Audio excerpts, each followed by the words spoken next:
Hello guys, আমি MD তমাল আপনাদের সামনে হাজির হয়েছি একটি নতুন এবং রোমাঞ্চকর ভ্রমণ গল্প নিয়ে।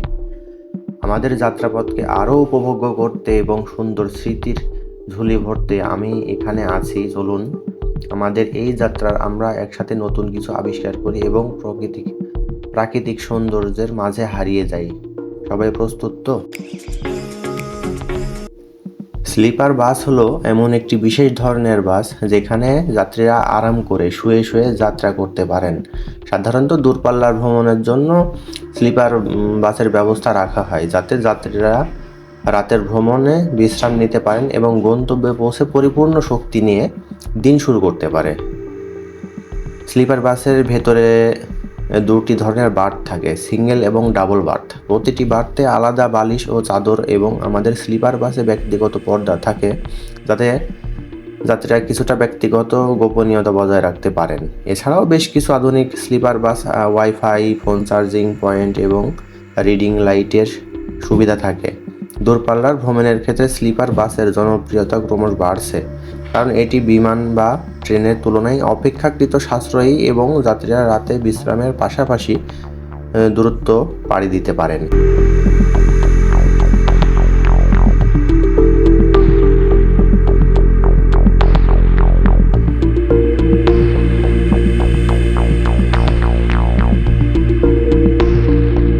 হোটেল কুমিল্লায় বেশ পরিচিত।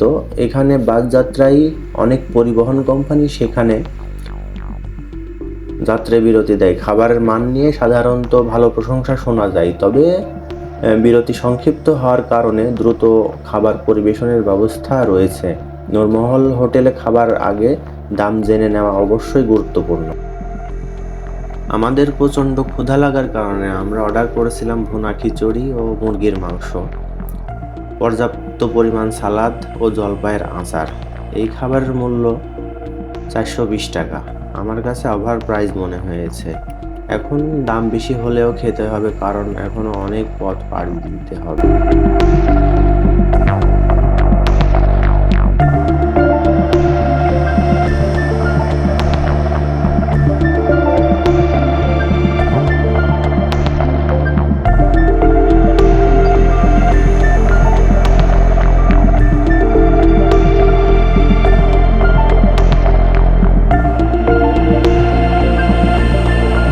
শুভ সকাল সবাইকে। সূর্যের আলো যেন নতুন দিনের বার্তা নিয়ে আসছে। পূর্ব আকাশের সূর্যমামা ধীরে ধীরে উঁকি দিচ্ছে, চারপাশটা স্বর্ণালী আলোয় ভরে যাচ্ছে। প্রকৃতির এই অপূর্ব দৃশ্য দেখে মনটা একদম ফুরফুরে হয়ে উঠছে। নতুন দিনের শুরুতে সূর্যের প্রথম আলোর সাথে এভাবে যাত্রা করার মুহূর্তটাই যেন আমাদের জন্য একটা উপহার। সামনে যত এগোচ্ছে ততই যেন প্রকৃতির সৌন্দর্য বৃদ্ধি পাচ্ছে।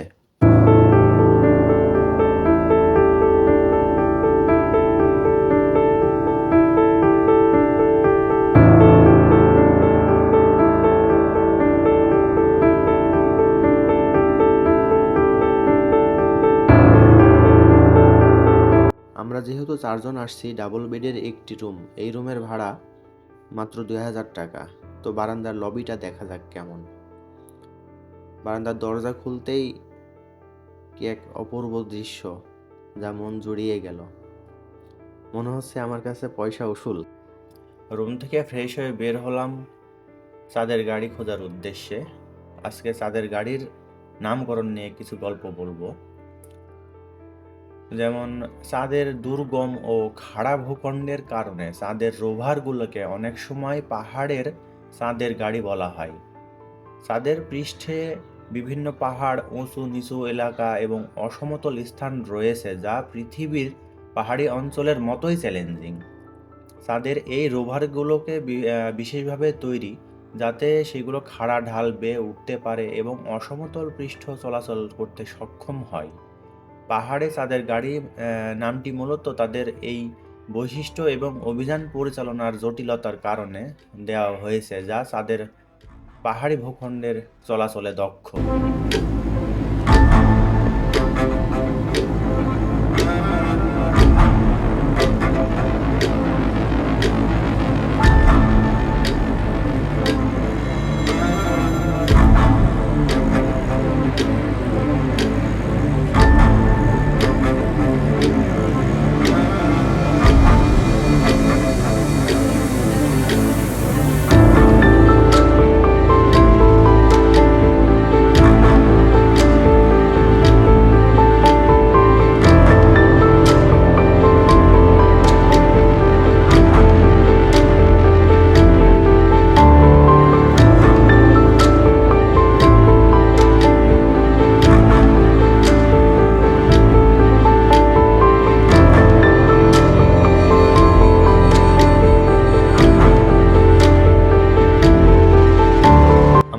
করতে করতে চলে আসলাম মিলনছড়ি চেকপোস্টে।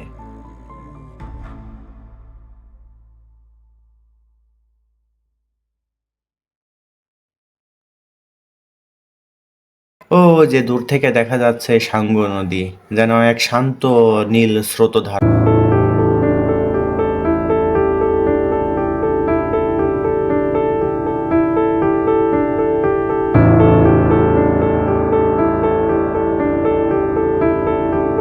চাঁদের গাড়িতে চেপে বসলাম। আমরা চলছি এক অদ্ভুত স্বপ্নিল যাত্রায়। সবুজ অরণ্য এবং পাহাড়ে আঁকাবাঁকা পথ, গাড়ির চাকা মৃদু ঘুরছে, পাথুরে পথের বাঁকে বাঁকে আমরা এগিয়ে যাচ্ছি, আর চারপাশে প্রকৃতির এক নতুন রূপ দেখা যাচ্ছে। এখানে চাঁদের মাটিতে সবুজের ছোঁয়া এক আশ্চর্য অভিজ্ঞতা সৃষ্টি করছে। গাড়ি যখন হালকা ঝাঁকুনি দিয়ে পাহাড়ের চূড়ায় ওঠে, তখন নিচে গভীর অরণ্যের ছায়া পড়ে, মৃদু বাতাস আর পাহাড়ের গুনগুনে মিশে যাচ্ছে আমাদের সেই রোমাঞ্চকর যাত্রার সুর। এত দূর আসার পথে এক মুহূর্তের জন্য মনে হচ্ছে না কোনো পৃথিবী ঘুরে আসছে। দুঃখিত, এত দূর আসার পথে এক মুহূর্তের জন্য মনে হচ্ছে যেন অন্য কোনো পৃথিবী ঘুরে আসছে।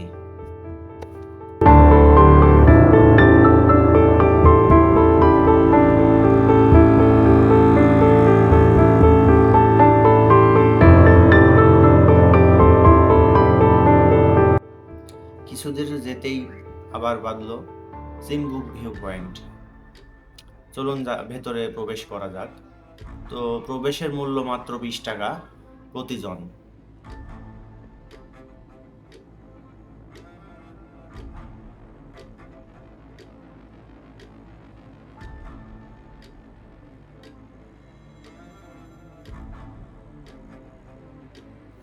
কিছু দূর এগোতে এগোতেই পেয়ে গেলাম চিম্বুক পাহাড়ে।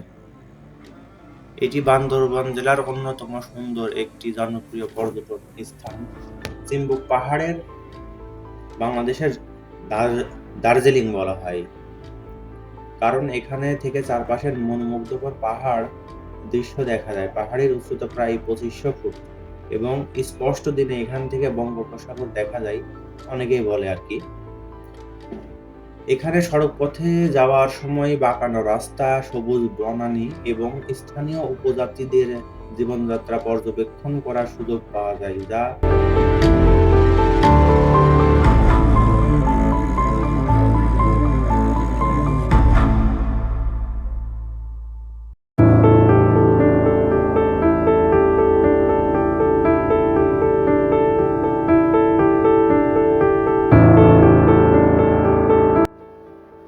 ক্লান্তি শেষে নিচে নেমে এসে স্থানীয়দের কাছে থেকে পেঁপে কিনে খাওয়া সত্যিই স্বস্তির অনুভূতি।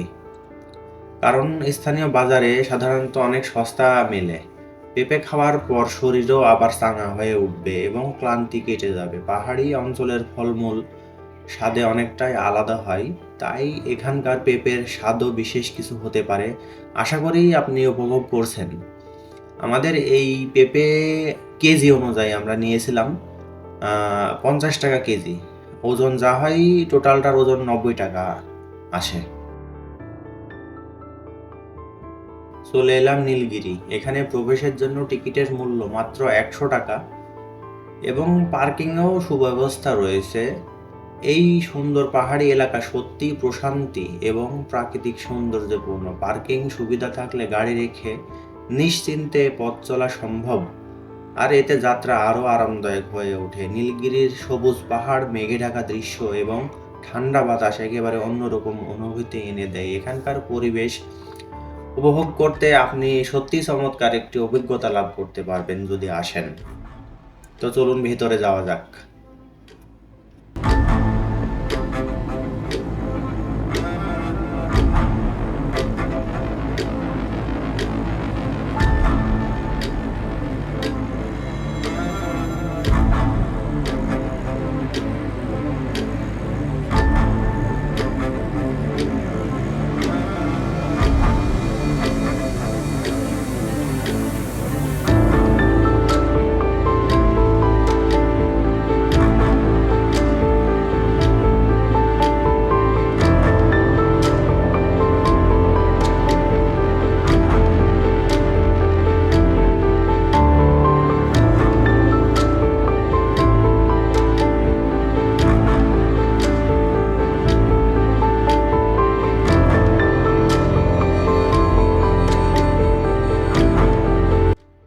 নীলগিরির প্রাকৃতিক সৌন্দর্য উপভোগ করতে আপনি বেশ আরামদায়কভাবে বসে বিশ্রাম নিতে পারেন।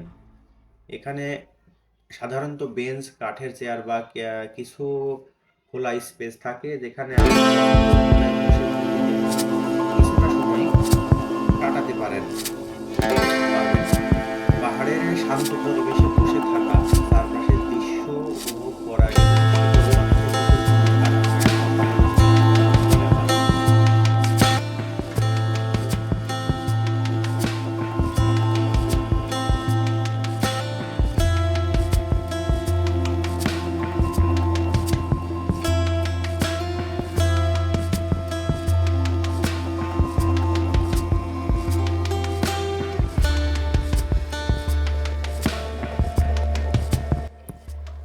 এই দড়ি দিয়ে ঘেরা স্থানগুলোতে প্রবেশ করা যাবে না, কারণ এগুলো সংরক্ষিত এলাকা এবং এখানে থাকা ঘাসগুলো পায়ের চাপে নষ্ট হয়ে যেতে পারে এবং প্রাকৃতিক পরিবেশের সুরক্ষা নিশ্চিত করতে এবং এখানে থাকা উদ্ভিদ ও ঘাসের শাখাগুলোর ক্ষতি থেকে রক্ষা করার জন্য ঘেরা থাকে। তাই এই ধরনের সুরক্ষিত এলাকাগুলোর মধ্যে প্রবেশ না করে নির্দিষ্ট পথে অনুসরণ করে প্রাকৃতিক সৌন্দর্য উপভোগ করাই সঠিক পথ আমি মনে করি। এটি পরিবেশের প্রতি আমাদের দায়িত্বশীল মনোভাব প্রকাশ করে। সুবহানাল্লাহ, সত্যিই পাহাড়ের এই অপরূপ সৌন্দর্য দেখে মনে হয় স্থির হয়ে যায়। প্রকৃতি এমনভাবে সাজানো যেন প্রতিটি দৃশ্য, প্রতিটি প্রাকৃতিক সৃষ্টি আমাদের আত্মাকে প্রশান্তি ও শান্তি দেয়। পাহাড়ের সবুজ মেঘের দোলা বাতাসে এইসব যেন মানব কল্যাণের জন্যই সৃষ্টি হয়েছে। এই শান্তি ও সৌন্দর্যের মাঝে আমরা যেন আল্লাহর অশেষ সৃষ্টি ও তার অসীম দয়া অনুভব করতে পারি।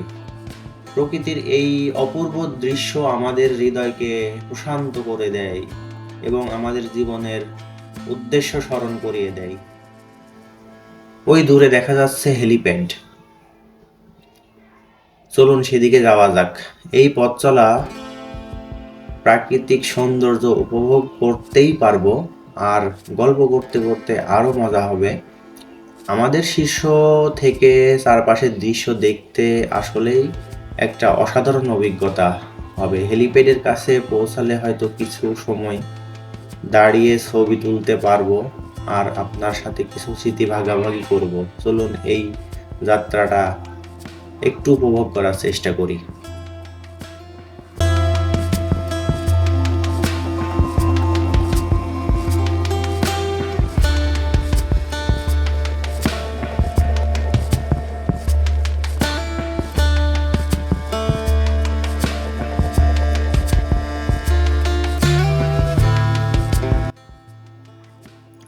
সেলফি স্টিকটা লম্বা করে ধরলে প্রকৃতির আরো বিশাল অংশ ধরা পড়ছে।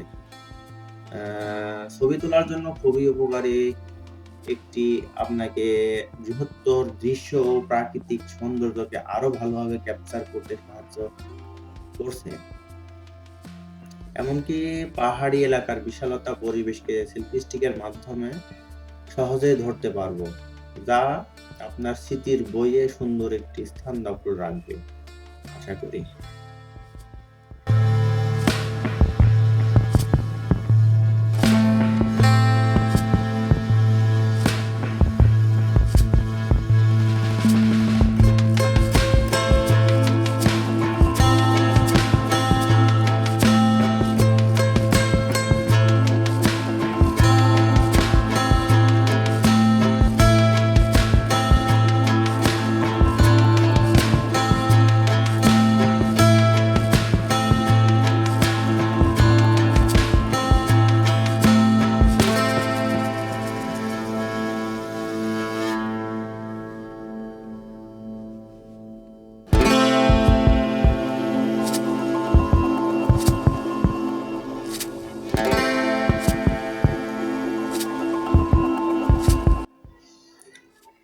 হেলিপ্যাড থেকে নেমে হাঁটতে হাঁটতে চলা এক দুর্দান্ত অভিজ্ঞতা আমার কাছে।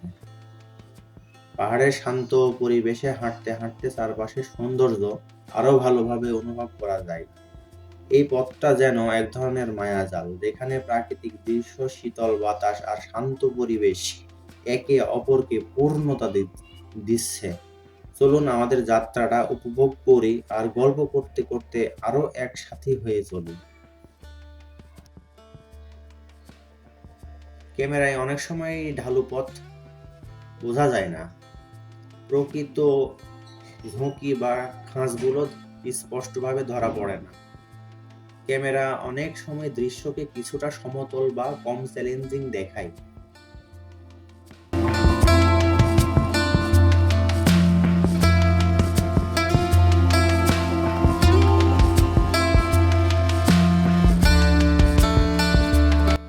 এটা ডাবল হ্যান্ড ভিউ পয়েন্ট। এখানে ছবি তোলার একটি আদর্শ জায়গা। 2-4-5 মিনিট এখানে ঘোরাঘুরি করাই যায়। তো ভিডিওটি অনেক লম্বা হয়ে যাচ্ছে, আজকের মতো এখানেই সমাপ্ত।